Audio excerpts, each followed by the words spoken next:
Welcome to the Blacksmith Chronicles podcast, the official podcast of Ryan Johnson Ministries.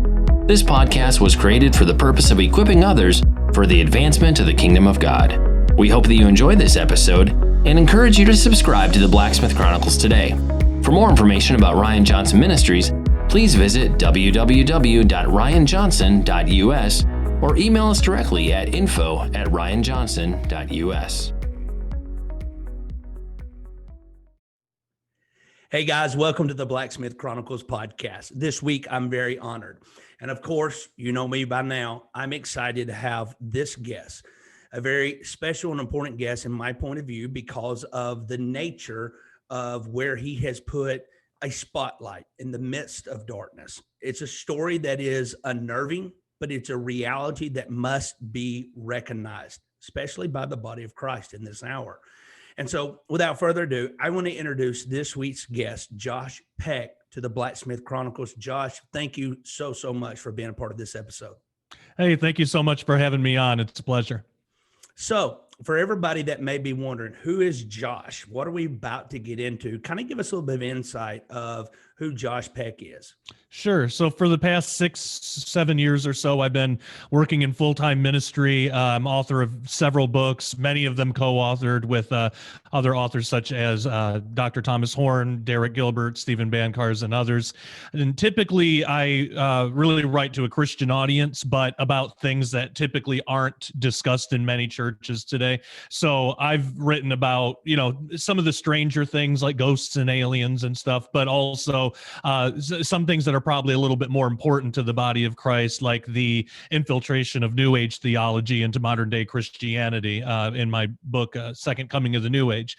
And then most recently, I decided to try out filmmaking. So this is my first film. And the way that came about is Tom Horn is the producer. So he and I had a meeting, and we had several ideas that we were kind of kicking back and forth of what to make a movie about. And of those ideas, this one seemed like the most important, especially for our time today. So we decided to move forward with this one, and that's how Silent Cry came to be. Well, before we get into that, let me just ask the question, what kind of transition was that from going to writing to becoming this documentary filmmaker? Yeah, I thought it was more intimidating than it turned out to be because I didn't have a background in filmmaking, but I did in video editing. So for the past 5 or 6 years, since I've been working at Skywatch TV, I've been editing all of the episodes, sending them to the networks, that kind of stuff. So with just basic episode editing, and then I also have several of my own shows that I edit as well. I do have a background in that, but when it came to the creative part of documentary filmmaking, I've never done that before. So Tom was kind enough to give me time to kind of go out on my own and learn what I can from some of my other friends who are filmmakers, and then things that I could find online and just kind of piece it together. And at first I was intimidated because I was pretty much just strictly a writer, but I did always kind of enjoy film editing more, especially the more creative that I would be able to get with it. So when I finally made the transition and decided that I'm going to try to do a film, it was really intimidating at first, but after I learned just the basics of kind of camera work and I realized a lot of documentary filmmaking is similar to what I would do with writing anyway, like outlining what I wanted to talk about, breaking that up into chapters and things like that. So I found that God had kind of brought me through a lot of the experience I would need for this. I've been interviewing people for various podcasts for years, so the interviewing part of it was really easy. The only thing that I was lacking in at first was just some of the technical camera expertise, but just through learning things online, I mean, we live in an amazing time where basically anything you want to know, you can find online. And so I did that. And after that, I realized, God's been preparing me for this for years now. I already have all the tools at hand. There's really nothing to be intimidated about. So once I realized that, I was able to just kind of enjoy the process of putting a film together. And of course, it's a really dark topic, so the enjoyment was more just in the filmmaking creative part, not necessarily the subject matter itself. But it's an important subject matter and one that needs to be talked about more in our modern day. So let's address that. This documentary is called Silent Cry, The Darker Side of Trafficking. And if you just come across that, you may not think much about that, but what is it specifically that you're trying to shine the light on? Absolutely. So the movie deals with child sex trafficking, but it's not a typical trafficking documentary. Trafficking is happening everywhere in America, largely because it's been ignored, and it hasn't really been until this year that it's been coming to light. It goes deeper, though. There's also a rampant occultism tied in with trafficking, and that's the explanation for the subtitle, The Darker Side of Trafficking. It's not to say that there's a lighter side, just an unknown side, a side that doesn't really get talked about much on mainstream media. And actually, the whole child sex trafficking epidemic doesn't get talked about much on mainstream media, but when it does, you certainly never hear about any occult ties to it. And in doing research for this film, I realized that there are strong occult ties that's not talked about. So it's not the film's not focused on unsubstantiated conspiracy theory or like wild claims that don't have real strong evidence to it. It's not sensationalistic. Silent Cry also doesn't hold back either. It goes where no other documentary has gone before in showing the truth of child sex trafficking. And we actually have experts who have seen and experienced it firsthand. We even have some survivors and things like that. So I was really selective on who I wanted to invite to be a part of the movie because I wanted real experts actively working in this field today and not just somebody with an unqualified opinion. And I did that because I wanted to ensure that everything in the movie is accurate. So there's only 7 guests. Originally, there were 12. I had a list of 12, but due to COVID travel restrictions, I wasn't able to include everyone, but I do have audio interviews with the guests that we weren't able to feature in the film, including Russ Disdar, Greg Reed, William Ramsey, and more, available in a package that comes with the movie if people get it at skywatchtvstore.com. It comes with a bunch of other bonus materials. But the ones that are in the movie, I can go through some of these names that might sound familiar to your audience. Jaco Booyens, he's in every part of the movie. He's been a previous guest on Skywatch TV. He directed and produced the feature film 8 Days to raise awareness about the reality of sex trafficking in the United States. He's the founder of Share Together, a nonprofit organization fighting against the global crisis of sex trafficking. So he's in it along with his sister, Ilanka Deaton. She's a survivor of child sex trafficking. Actually, Jaco was one of the ones that helped rescue her. And she tells her whole story in the film. And today she works alongside Jaco in the fight against trafficking. And both of these people, I feature them heavily in the beginning of the film because with Jaco, you get a lot of the statistical stuff, but with Ilanka, you get a lot of the more human element that I think some trafficking documentaries out there miss because they focus too much on the statistics. And even Jaco, he's been doing this for years, I think since 2001, if I remember right. That might be that was either the date that he came here to America, or it was shortly after that when he actually joined this fight, because they're originally from South Africa. When they moved here to America, they started to see the same trafficking problems here that they had back there, so they wanted to do something about it. David Heavener is in it. He's a producer, actor, musician, filmmaker. He's our Hollywood insider. He speaks openly about sex trafficking, that he's seen things firsthand in other countries and stuff, but even here in America in association with Hollywood. So today he works with victims of trafficking and satanic ritual abuse, which we do deal with in the film. Stephen Bankar, as I mentioned a moment ago, is my co-author for Second Coming of the New Age. He's one of the most well-known voices, or previously well-known voices in the New Age movement. He's not involved in it anymore. He became a Christian, and today he does investigative work into sex trafficking and Satanism. So he understands that there is a link between the two. So he's in the film. Thomas Dunn, he's a filmmaker and director of Detestable. He's an advocate for victims of satanic ritual abuse, and he works with other experts to assist people in coming out of SRA, helping them to adjust to a normal life. And then we have Tom Horn, who I mentioned before, and his son, Joe Horn. They are the CEO and COO of Skywatch TV. They're both producers of the film, and they both help run Whispering Ponies Ranch, which I want to tell your audience that, too. If they get a copy of Silent Cry, all of the profits for the movie go to Whispering Ponies Ranch, which is a ministry dedicated to helping children who have been rescued from child sex trafficking learn how to live a normal life. So it's a really important ministry. So all the profits go to those kids. It's narrated by John B. Wells. He has one of the most recognizable voices in America, and he hosts a fantastic show called Caravan to Midnight. And also Derek Gilbert, host of Skywatch TV. He narrates part 1 of the movie. He's also the host of Sci Friday, Unraveling Revelation, View from the Bunker, and he's the author of numerous books, including one that we authored together a few years ago called The Day the Earth Stands Still.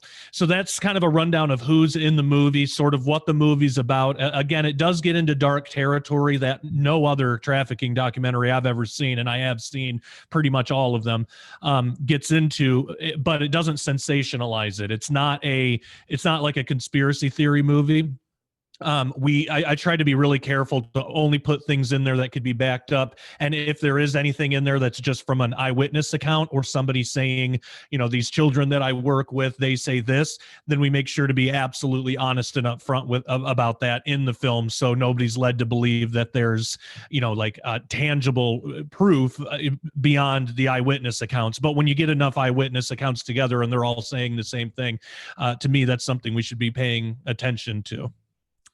What did you discover why it is so many people in our nation, America, are unwilling to address when it comes to trafficking, but especially child sex trafficking? Why is it that there's just this unwillingness to recognize what is happening? I think it's because if we admit what's going on, then we know that we have a responsibility to it. We have to do something. We have to change something in our lives. And I think with many things, human beings just kind of have a default position that they don't like to do that. I think it's part of the reason too why so many people reject God, because they know, even though in my opinion there's a ton of evidence for God, but they know that if they were to accept that fact, well, now they're responsible. Now they're being held accountable to somebody, and that might mean they're going to have to change their lives in ways they might not be comfortable with initially. So I think that's part of it. I think people just kind of live their day-to-day lives, and especially with all the distractions that we have in our day-to-day lives, like from entertainment or social media, it's hard to kind of take a step back and look at the big picture of what's going on in our nation. But I think a lot of it too is people don't like to admit or like to recognize that this kind of evil can happen and does happen very frequently in our country. We tend to think of human trafficking as a problem that happens in other parts of the world, especially third world countries. We don't like to think that happens here, but there's some statistics that are actually really horrifying, and this is something that we all need to pay attention to. So America is actually ranked, and I believe that this is because, by and large, many people have ignored this problem, and because of that, it's been allowed to grow underground and get this bad. America is ranked one of the worst countries in the world for human trafficking today. 1 out of 4 victims, 25% of victims of trafficking as a whole in America, are children. About 500,000 kids in our country alone are being trafficked every day in America. And so that's horrifying. Every single day, there's at least 500,000 kids. And the numbers could be greater. Numbers might be a little less, but they could be much greater. I've heard numbers from other organizations that work in this field up to 1 million or even more than 1 million. So in the film, I try to stick with conservative numbers just to be on the safe side. But 500,000 is horrifying enough. That's how many kids are in trafficking right now, being trafficked in America today, every day. a child who is trafficked is abused on average 5 to 15 times a day, which is horrifying. I mean, this is just their entire existence, but only 1% of this crime is ever reported.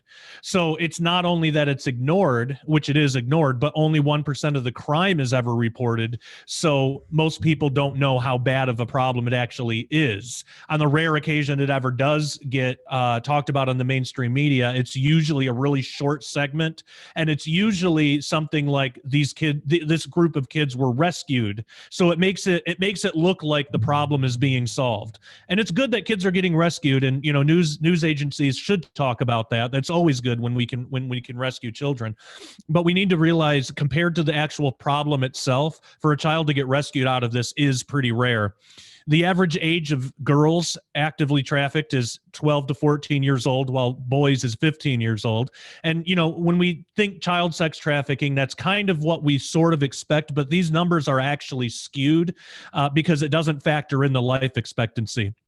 The average life expectancy of a child who is trafficked is only 7 years.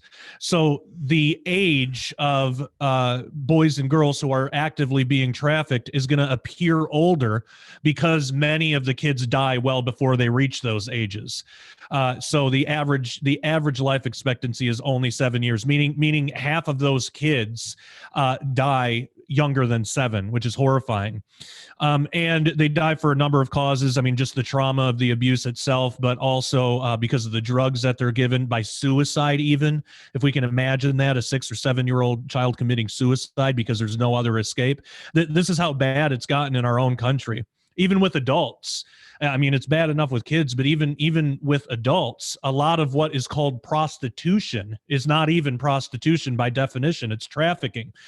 And numbers have shown, and we talk about it in the movie, according to Jaco Booyens, his organization's numbers have shown that over 98% of global prostitutes are not actually prostitutes. They're trafficking victims, because for it to be prostitution, it would have to be completely voluntary, meaning if there was ever any force, if there was ever any coercion, if they've ever been raped or abused, or if they were told that they have to do it to pay off a debt, that's not prostitution, that's trafficking. So imagine all of the people, especially like here and in the UK, who are quote unquote fighting for sex workers' rights. They're actually not fighting for sex workers' rights at all. They're not fighting for prostitutes at all. They're fighting for the freedoms of traffickers and pedophiles, because the two are inherently linked. But they're fighting for the freedoms of traffickers and pimps to go and be involved in human trafficking without people being able to touch them. So those are some horrific things that are happening in our country that I think a lot of people have trouble with accepting. I mean, it's America. It's supposed to be the shining beacon to the world, and in many ways it is. This is just one area where it's really not. We're not too different from other areas of the world. But I believe that, we do have, the American spirit that a lot of other people in the world aren't going to have. And we also have a lot of Christians here. And I think that by and large, if we just wake people up and raise awareness to this issue, which is what I try to do with Silent Cry, we can all work together as individuals, not waiting for the government to solve it for us, but we can all work together to finally put an end to this issue. I think a lot of times that it's about like, and I'm not comparing the two things, but it's like when you see people all of a sudden become champions of breast cancer awareness. Usually you find out they themselves were affected by breast cancer awareness. Yes. So I think a lot of times that even in the unwillingness to acknowledge sex trafficking, especially with children, there's this lack of it hasn't personally affected me, so I don't pay any attention to it. So yep. I'm saying that to say, what does the demographics look like of these kids? Because I imagine there's a lot of people go, okay, these are runaways. These are people in, single parent home, and I'm sure the demographics is very broad. I mean, yeah. So what is that? What did you discover that looks like? Oh yeah, yeah, and this was one of the most horrifying parts of it, because this is a crime that doesn't profile easily. You know, there's not, like, when you think of a trafficker or a child who's at risk, it can be anybody.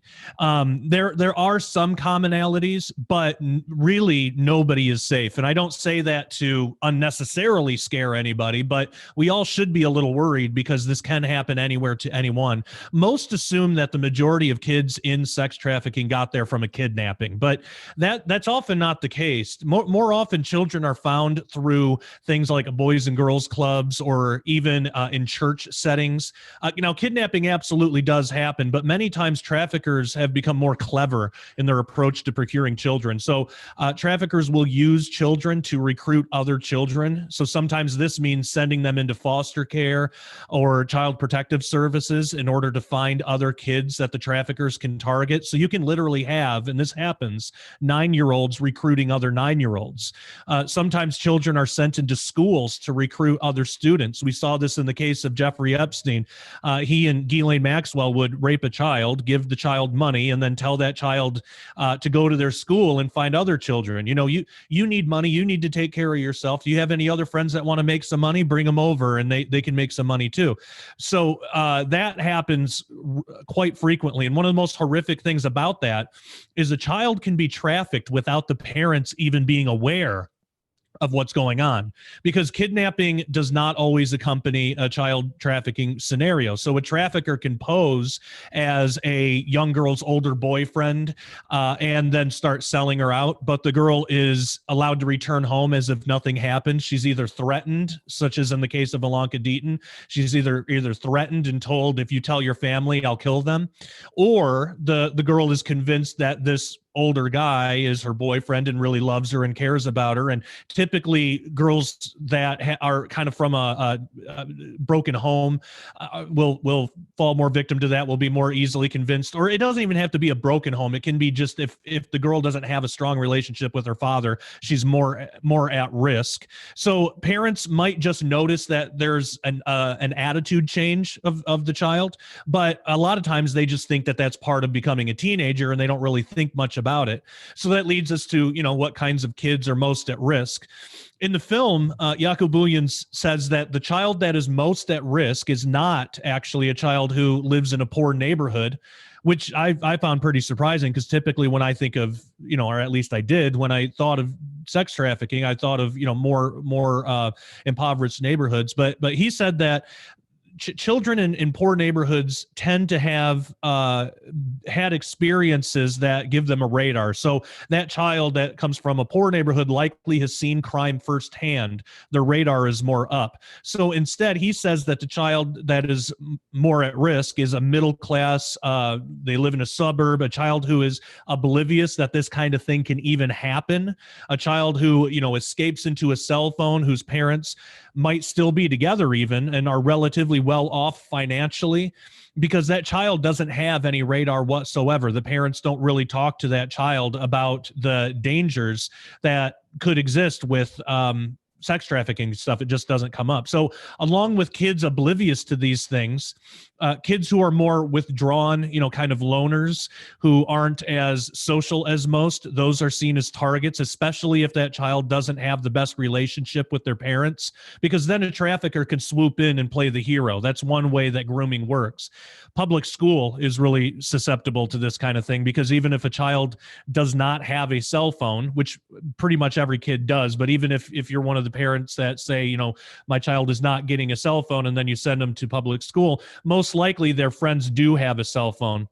And it's now reported that the average age that a child sees pornography for the first time is 9 years old. Pornography is frequently used to desensitize kids to the idea of sex so they can become easier targets. So kids who are heavily involved on social media are at risk, as traffickers will use social media in clever ways to fool kids into making themselves vulnerable.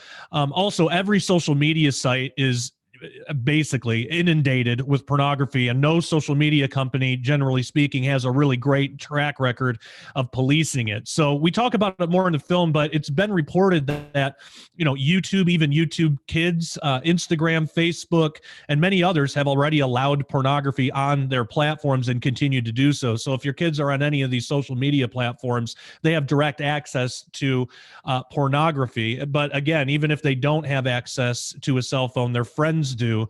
And in public school, it's getting more and more encouraged for kids to be using computers, even with open Wi-Fi access. So it's becoming increasingly easier. The more technologically advanced we become, it's getting increasingly easier for traffickers to and people who are going to groom kids to utilize these tools to procure children. So you could even have situations where parents do everything right. That you can go through their whole story and not find fault in it, and still their child has ended up in trafficking. So it's not even a matter anymore of just doing everything right. You can greatly increase your chances, but what's really going to do it? It's not only being the parent that says no cell phone, but it's being the family that has strong bonds, being a really close, tight-knit, trusting family. It is so important to have your kids trust you as their parent, meaning you got to be honest with them. You have to admit that you make mistakes sometimes, because the kids, they're going to know anyway. I mean, if we remember back to when we were kids, we can probably still remember every single mistake our parents made. Well, it's the same with our kids today and with us. But what's gonna think about when we were kids and had to deal with that.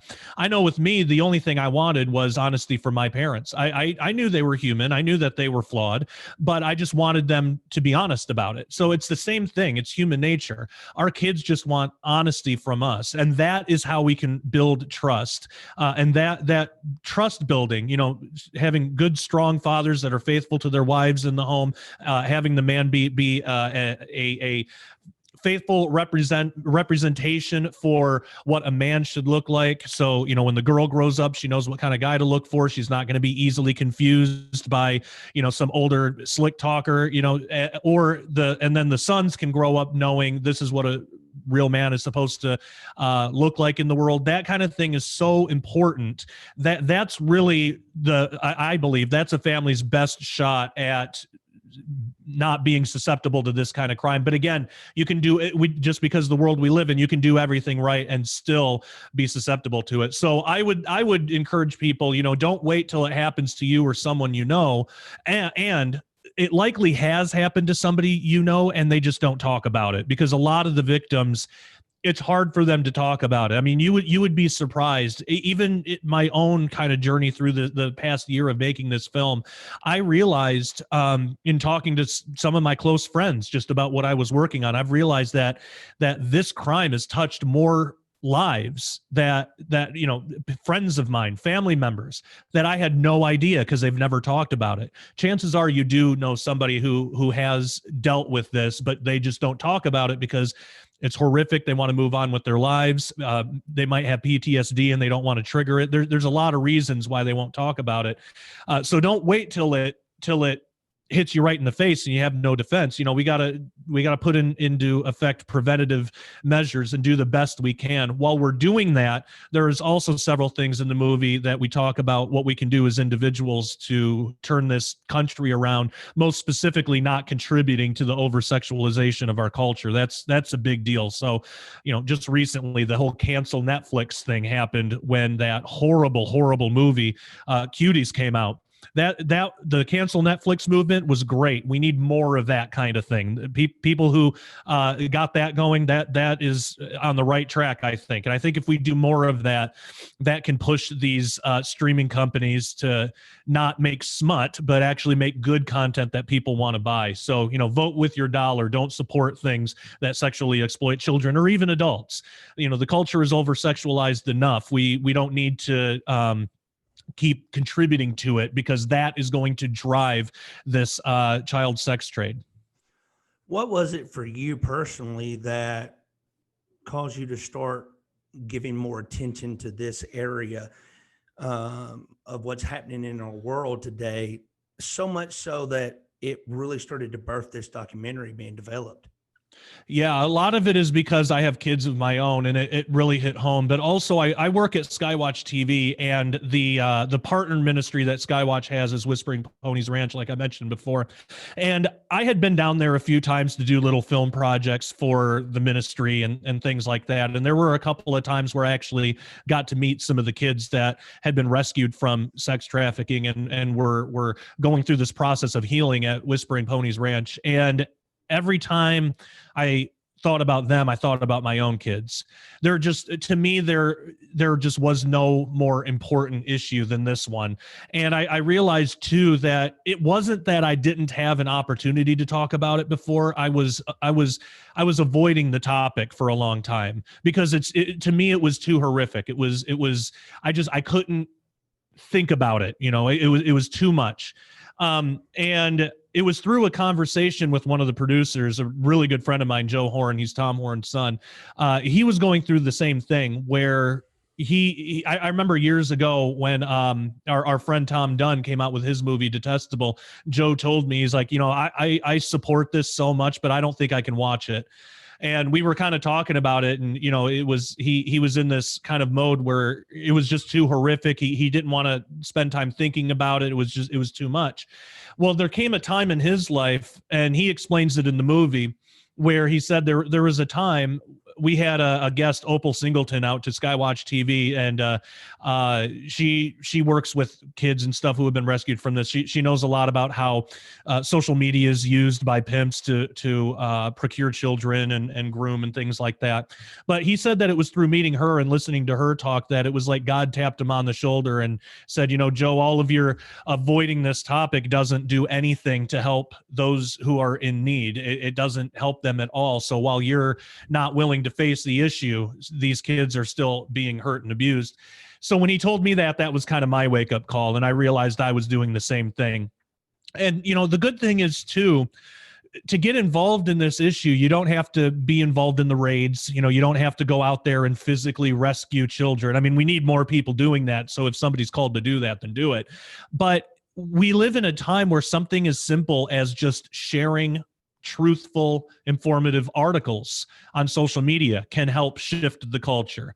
Once I realized too, just how easy it would be if we all got together and just started doing little things in our own lives, how easy it would be to shift this culture around and make a safer place, not only for my kids, but for everybody's kids. That really hit home. And lately too, the older my kids get, because they grow up really fast. And I know that we always hear that, I remember when I was growing up, I would always hear my parents say stuff like that, your kids grow up so fast. And as a child, you don't really have a frame of reference for it. But when it actually happens, it's literally true. I mean, they grow up really fast. Years will fly by in what seems like weeks, days even. There's just not a lot of time. So I realized that, I needed to get ahead of this because I have 4 kids of my own. We have a 5th on the way. We don't have any plans at stopping. So we'll have as many kids as God will bless us with. And I want to make sure that they're safe. And I know that, like I said before, and in researching for this film, there are parents that do everything right and their kids still end up getting trafficked. So it's about creating a safer culture. There are some things, though, that I can share with parents who are watching that might want to know, like, okay, well, I'm all about creating a safer culture, but what can I do to actually help? And I think it really revolves around three main things. Trust, strength, and knowledge. And I want to talk just a little bit about each one of those. And I mentioned some of it before, but I want to really hammer this home because it's really important. And this was something that I have to remind myself of this daily, because it's human nature to want to hide our mistakes and then like kind of show off our virtues. But we have to flip that around. We got to be humble. Trust is a huge factor. Like I mentioned before, parents really need to make sure that they're doing everything they can do to be trustworthy figures in their kids' lives. So parents need to be beyond reproach. They need to create an environment where their child doesn't want to keep any secrets. It's not good enough to say that they're not allowed to keep any secrets, because they'll just do it anyway. You want to create an environment where they don't want to keep secrets, not because you're making them feel guilty or you're bashing them over the head with guilt trips every day, but because they genuinely love you, because you're honest with them, and they're going to feel like they should be honest with you.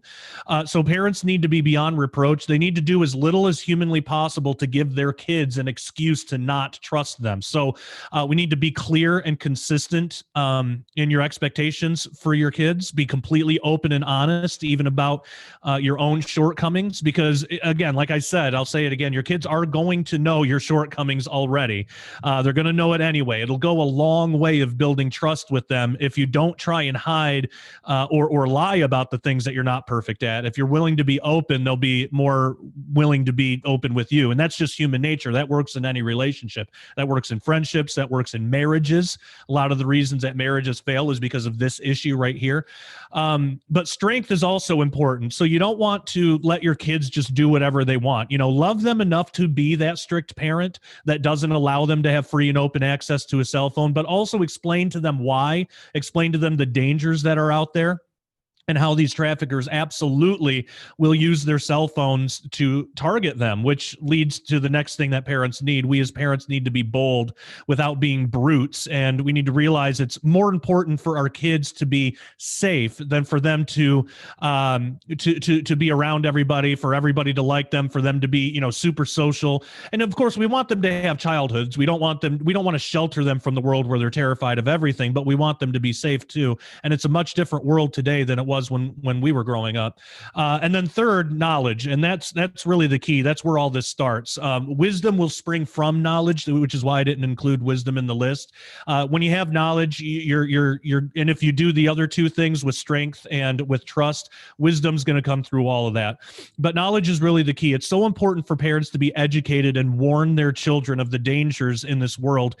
Many experts are saying there's no real age where they're too young to know. You just talk to them on the level that they can understand. You don't want them to live in constant fear, but you don't want them to be oblivious either. Because like Jacobuian says, the oblivious ones are the ones that are more at risk. They need to know that there are bad people out there so they can start training their own radar to be active at all times. And specifically for fathers here, I want to specifically talk to fathers because the large majority of children who are trafficked are girls. It's something like 95%, although boys are steadily on the rise as well. But most fathers don't realize the power they have in their daughters' lives. There is a reason that men are told to love their wives like Christ loves the church in the Bible. We really need to be using Jesus as our example of how to be with our wife and our kids. And our kids are going to see the relationship that we have with our wives, and they're going to learn from that. So first off, if there's a problem between you and your wife, the kids absolutely are going to react to that in ways that you probably won't see immediately. You might think you're keeping it from them, but you're not. So your relationship with your wife is incredibly important. Imagine how damaged the church can get with a broken relationship with Jesus. And that comparison is used with our relationships with our wives. So that's how important it is. And second, think of all the ways that you love and trust Jesus. If those watching, if you're a Christian, why do you trust him? What kinds of strength does he show you that builds trust with you? How does he educate you and prepare you for the dangers of the world? Is he abusive at all, even in his language to you? Jesus is our example of how to be with our wife and with our kids, and really with just any human being. And that is absolutely not something that husbands and fathers should disrespect or abuse. We need to take that incredibly seriously. Your entire family literally depends on it. It is literally life and death for your family, for your kids. So that kind of thing is really important to focus on. If it can start with an individual's relationship with Christ, start working on that. That is the best place to start, because that's where ultimately you have to build your foundation. That can bleed out to the family. You'll start being more responsible in other areas. That can spread out to the community. So it's good to get involved with a local church if you can find one that'll spiritually feed you well. And then that can spread across states, across the country, really across the world. So ultimately, it starts with the individual, and it's not going to be a top-down approach. We do need to vote good people in, but ultimately, it's not good enough to sit back and wait for the government to fix this problem for us. We got to do it ourselves. Absolutely. So I think a lot of times I could watch a movie about a particular war and get some insight. I could read a book and get some insight, but there's nothing like sitting and listening to someone who's actually experienced the moment of whatever it is that we're talking about. In this research and in this documentary that you worked hard and you put in the hours and all that, was there something that just caught you so off guard and made you kind of take a breath and go, my gosh, this is absolutely horrific what is happening? Was there that moment in that story, listening to that person share something that maybe you thought you was prepared for, but it still caught you off guard? Yeah, Alonka Deaton's story, and actually, with everybody, well, I'll say hers and Greg Reed's, even though they're two different ones. Greg Reed's not in the film, but he is in the bonus materials. Again, due to COVID restrictions, we couldn't get him in the film, but we do have it in the we do have his pre-interview and Alonka's pre-interview in the bonus materials. But I did pre-interviews with everybody before having them in the film, just so I could kind of just know what to expect with their answers, and that. When I did Alonka Deaton's, and that pre-interview is in the bonus features with the film, if they get it at skywatchtvstore.com. When I first heard her story, it was the first time that I heard it from her face to face. I mean, it was through Zoom, but it was still, face to face. That hit me hard. I mean, it takes a lot to make me cry, but that did. And I mean, that shook me because when you meet her, I mean, she is just the sweetest person. I mean, she's just kind. She's intelligent. She definitely. I mean, when you think of like love of Christ kind of person, that's her. And to think that somebody could do that, not only to her, but a child version of her. I mean, it just that really got to me. And I actually had to hear the story a couple more times to like prepare myself for the actual sit down interview itself for the film, because I didn't want to, start tearing up and throw her off. And I wanted it to be a good interview. And I think, I hope I represented that well in the movie. Because the way that it hit me, I want her story to hit everybody that way. And I tried to represent it in the film. And so that is in there. The original just raw pre-interview is in the bonus features. Also, Greg Reed's story really shook me too, because his wasn't only a story of child sex trafficking, as horrific as that is. And again, there's no lighter side to trafficking. There's just an unknown side, a darker side to trafficking, hence the subtitle. And his story was one of those, because he didn't only come out of trafficking, but he came out of satanic ritual abuse.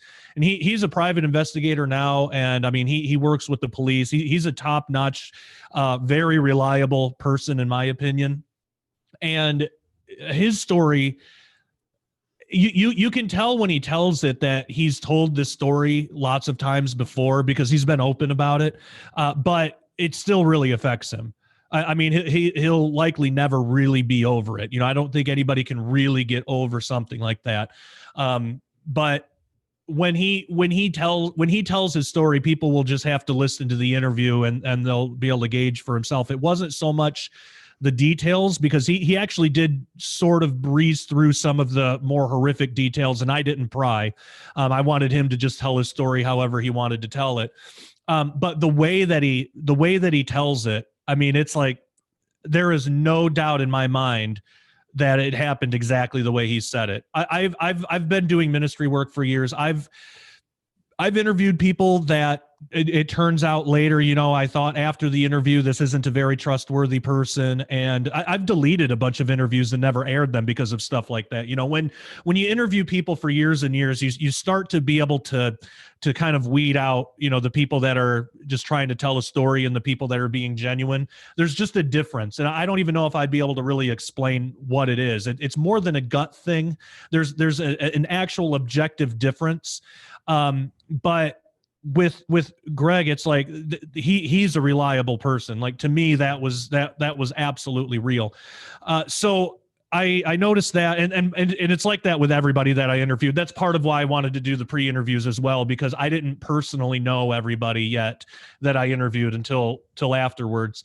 But out of everybody that I interviewed, there was nobody, because again, I was very careful and selective on who I invited to be in the film. There was nobody that I ended up turning away and saying no to.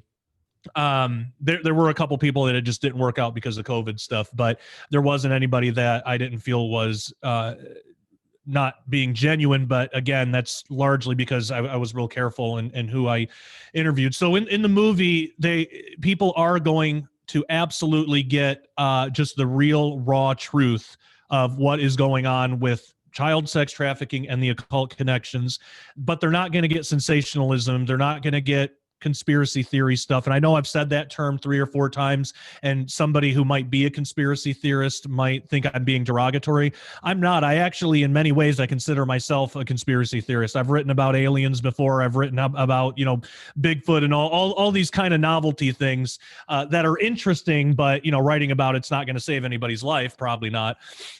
But so I would consider myself one of these people. But again, I think a true genuine, conspiracy theorist type, they're very, very, very careful about what they post, what they decide to believe as possibilities. They don't really hold on to anything that they can't prove. They don't hold on to it too tightly because they know it could end up this other way. A true conspiracy theorist is like that. Unfortunately, what happens is you get the fanatics. You get the extreme, the minority that has the loudest voice. And they basically, in our world, represent all of people who think that there are deeper truths to things. So, you'll get people like just recently, and I get bashed for this quite often. But when it comes to child sex trafficking, I want to make sure the truth gets out, no matter how trivial it seems. But there was recently a picture going around on Facebook of what was claimed to be Chris Wallace and Jeffrey Epstein. It wasn't. It never was. And it was claimed that it was them on Epstein Island. The truth is, and it literally takes 5 seconds of research to find out what it really is. The truth is, it was George Clooney and Chris Wallace. They took a vacation together in 2012 in Italy, and it was on a lake in Lake Como in Italy. Chris Wallace is on record talking about it. There's no reason to think that it's anything beyond that. But the reason that lie got spread around is because of the presidential debates, and people felt that, and I do too, people felt that Chris Wallace was being very unfair and being very biased, which I agree he was. But that doesn't give us the right to then go and spread misinformation and kind of cause people like me to lose credibility, because now that has just that picture is just one thing that's given a bunch of people the excuse of saying, well, this sex trafficking stuff isn't even real. Epstein Island, that's all conspiracy, because look, they can't even tell the difference between Epstein and George Clooney, and they paint us all with that brush. So that kind of stuff, that fanaticism, that unwillingness to vet anything and just share something because it looks interesting, that actually ends up hurting kids that are being abused even more, because it means that this topic is not going to be taken as seriously as it could.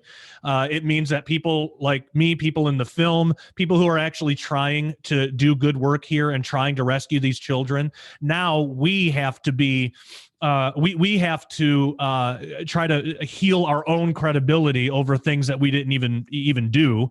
So we're wasting time doing that, and it makes it a lot harder for us to convince people. I've been told from pretty major, I have friends that are in the mainstream conservative movement that have audiences in the millions, and I've been told by them that they can't have me on their show because they will lose credibility. I'm not blaming that totally on the fanatics, but it is a little bit because of the fanatics. I'll also say I do kind of blame these hosts. They shouldn't worry about their credibility that much when it comes to, the children. I mean, it's life and death of a child. They shouldn't care about what people are going to think of them if they talk about things that are true. But, my whole thing is I'm being judged based on the fanatics instead of based on what I have said and what I have produced.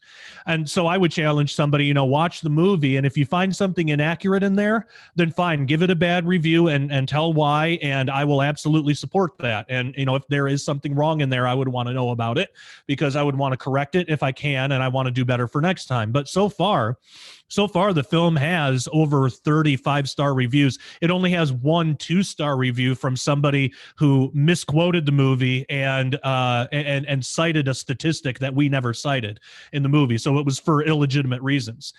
everybody else is giving it 5 stars, and these are not just friends of mine that I went and told. It's just from me going on shows like yours, going on shows and talking about it. So I wanted to put all that out there. And if people want to get involved and want to help this movie get spread, the best way is to, watch it and share it with your friends, but also leave a review on Amazon and IMDb.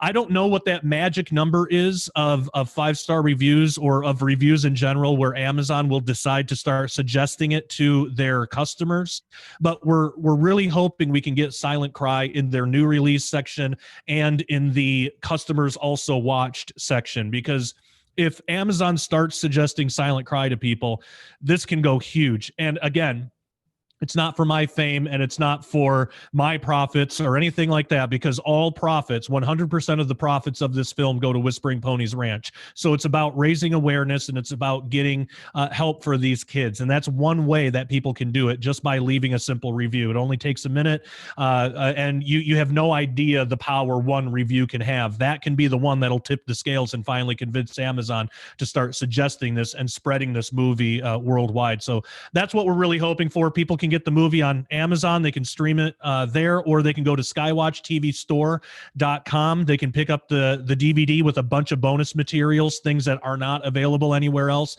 including those interviews that I talked to you about before. There's a 12-hour long audio series on there that's not available anywhere else. There's a second DVD about the actual truth of Pizzagate. There was something that happened there for sure, but again, it got buried in the sensationalism, so people don't really know what to make of it, and the whole thing has been labeled conspiracy theory.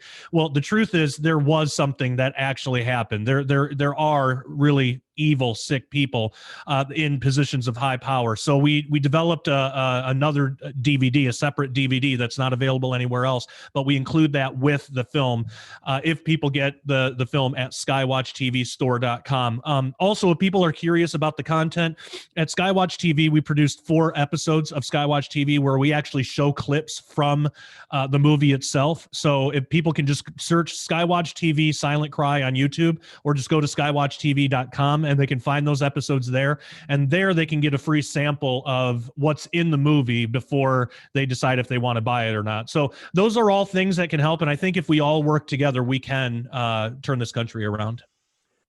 Well, first of all, I appreciate you for doing the labor, the research, and putting something like this out there.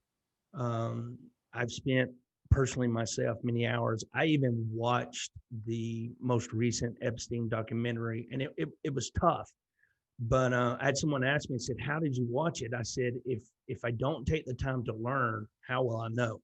That's right. And so it's tough. I'm not going to sit here and say, it's that these kind of subjects are something that we can just, kind of take it in like we're watching 48 Hours episode or, Dateline or whatever the case may be. This is grotesque, overwhelming at times, sickening is not even the accurate word, but I don't know a word that can help articulate it better than that. But nevertheless, this is something I believe that we need to pay attention to and recognize the reality of it.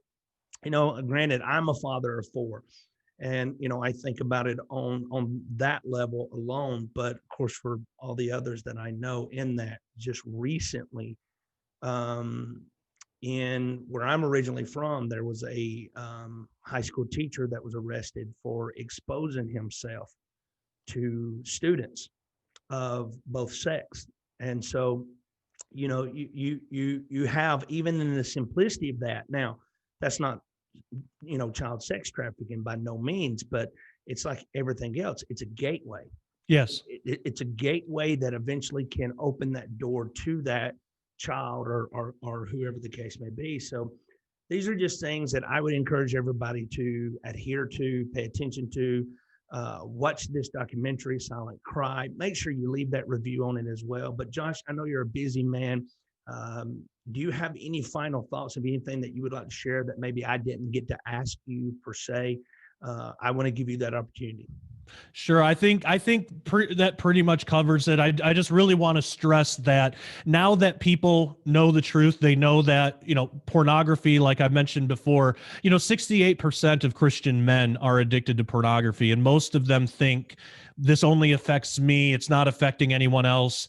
There's a direct one-to-one link between pornography and child sex trafficking. You can't get around it. If you view pornography even one time, you're actively supporting child sex trafficking. Now, I'm willing to give people a pass who didn't know that, because there's a lot of people that that I've even tried to help counsel that they didn't know that, and they heard me say that on a radio show, and they contact me and say, I'm addicted to this. I had no idea, but how do I stop? And so I don't try to bash them over the head or make them feel any worse than what they feel, because I think a lot of Christian men that are involved in this, they already feel bad about it. They already know it's wrong, but they just don't know how to stop. So I tell people the way to do it is to shine a light on it and see it for what it is. For one thing, if you're married, you should tell your significant other, your husband or your wife, because a lot of women are addicted to it as well. But even if it's something that's just between you and God, you need to see it for what it is. And the way to do that is go search for every article, and there's a lot of them. I mean, you will have no end of information on this. Look for articles that show the link between pornography and child sex trafficking. All you got to do is Google it and spend time reading through those articles. You will learn to hate pornography. You will hate your addiction. You will even hate the part of yourself that's addicted to that. And that's a good thing, because it's okay to hate the bad parts of ourselves. That's how we change. That's how we grow. So that's all perfectly acceptable. And that's something that we should do. But so I would say to people that are listening right now, if you're one of those people, or even if you're somebody who up until now has just kind of sat on the fence because for whatever reason, for your own reasons, that time is now over for you. There's no more going into this ignorantly. There's no more viewing sexually explicit material ignorantly, because now you have the information. I have taken your ignorance away from you, and I am totally fine with doing that. The Lord did the same thing to me, so I get it. It's kind of a painful transition, but it's one that needs to happen for not even for our own betterment, but for the betterment of our children. So now is the time to decide. There's no such thing as being on the fence. You're either part of the problem or part of the solution. If you do nothing, you're part of the problem. That's actually where the traffickers want you. That's where the traffickers are happiest for you to be, is inactive. So are you going to stay there and satiate the traffickers, or are you going to be a part of the solution and decide, you know what, it would not really hurt me that much if I just shared some truthful articles on my Facebook, or if I talk to my family and friends about it? Or there's several things you can do. God's given you gifts. God's given you resources in some way. Somebody even there was a billboard company, AZ Billboard, that just out of the blue contacted me, really felt led by the Lord to just donate a billboard for the film. So now in Arizona, coming out of Phoenix, I believe, there's a billboard that just has the movie title, the subtitle, and the website. Something as simple as that, and they just had a special thing that God gave them that they were able to do. So there's creative things like that everybody can do. But even if it's just something as simple as just being informed, being a good mother and father to your children, focus, even something just like focusing on your relationship with Christ, so you can be a better father or a better husband or a better wife or a better mother. All of that stuff, even just focusing on your relationship, is a step in the right direction, your relationship with Christ. If everybody does that, if everybody decides today that we're going to make these changes and we all do it together, we can shift the country around, because there are more of us than there are of them who support this stuff, who are trying to get more trafficking in the country. There's way more of us. We have the numbers, so now all we need is the determination to do it. Yes. Josh, I appreciate you so much for taking the time to be a part of this. It means a lot to me personally, and I hope and pray that everyone that is listening or watching this episode of the Blacksmith Chronicles podcast, I hope with everything that Joshua has shared with you will challenge you. It will equip you, and it will help encourage you to advance the kingdom of God in our purpose and helping one another in multiple facet ways. And so until next time, until the next episode, we love you and we bless you in the name of Jesus.